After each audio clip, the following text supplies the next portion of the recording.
இன்றைக்கி நம்ம சேனலில் வீட்டிலே எப்படி சாம்பார் பொடி செய்யலாம் அப்படின்னு தான் பார்க்க போகிறோம். அதுக்கு என்னென்ன பொருளாம் தேவை நான் ஃபஸ்ட்டு சொல்லிடுறேன். துவரம்பருப்பு எடுத்து வச்சுருக்கிறேன். துவரம்பருப்பு வந்து 3 டேபிள் ஸ்பூன் எடுத்துருக்கிறேன். அப்புறம் வெதமல்லி வந்து 2 டேபிள் ஸ்பூன் எடுத்துருக்கிறேன். அப்புறம் வந்து 2 ஸ்பூன் வந்து மிளகு எடுத்துருக்கிறேன். அப்புறம் 2 ஸ்பூன் சீரகம், அப்புறம் கொஞ்சோண்டு ஒரு 3-4 வெந்தயம் எடுத்துருக்கிறேன். அப்புறம் இந்த மாதிரி காஞ்ச மிளகா வத்தல் எடுத்துருக்கிறேன். ஸோ இது வந்து ஒரு 20 வத்தல் எடுத்து வச்சுருக்கிறேன். அப்போ தான் கொஞ்சம் நல்லாயிருக்கும்.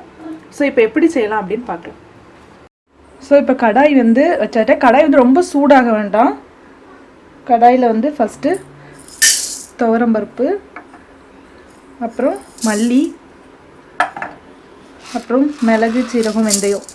ஸோ ஃபஸ்ட்டு வந்து இது எல்லாத்தையும் நல்லா ரோஸ்ட் பண்ணி வச்சுக்க போகிறோம்.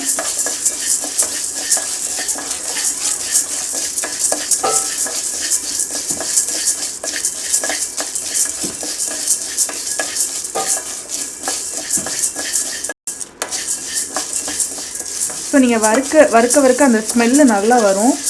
ரொம்ப கருக வறுக்க வேண்டாம், ஓரளவு நல்லா பொடி பண்ணுற மாதிரி நீங்கள் வறுத்தாலே போதும். ஸோ இந்த ஸ்டேஜில் எடுத்துருங்க. நல்லா இதாயிருச்சு. எடுத்து இந்த மாதிரி ஒரு பெரிய பிளேட்டில் தட்டி வச்சுக்கோங்க.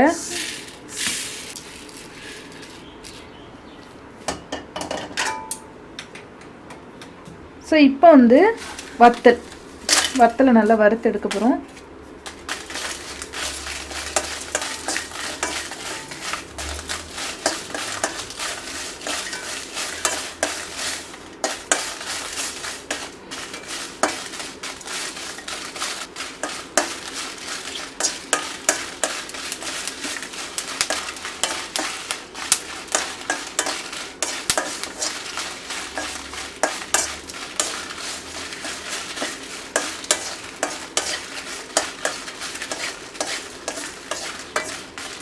ஸோ இதுதான் கரெக்டான ஸ்டேஜு.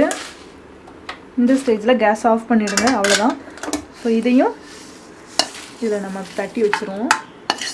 நல்லா ஆறுனதுக்கப்புறம் நம்ம மிக்ஸி ஜாரில் போட்டு நல்லா திரிச்சு எடுத்து வச்சுக்க போகிறோம்.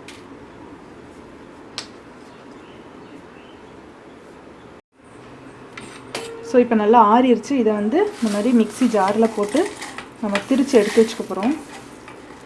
ஸோ நான் இப்போ ஃபுல்லாக போட்டேன். இப்போ நல்லா திரிச்சு எடுத்து வச்சுக்க போகிறேன். ஸோ நல்லா திரிச்சு எடுத்துட்டேன்.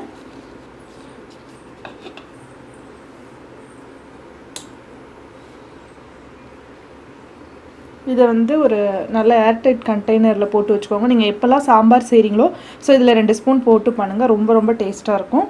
தேங்க்ஸ் ஃபார் வாட்சிங் அவர் சேனல். ப்ளீஸ் லைக் பண்ணுங்கள், ஷேர் பண்ணுங்கள், சப்ஸ்கிரைப் பண்ணுங்கள். தேங்க்யூ.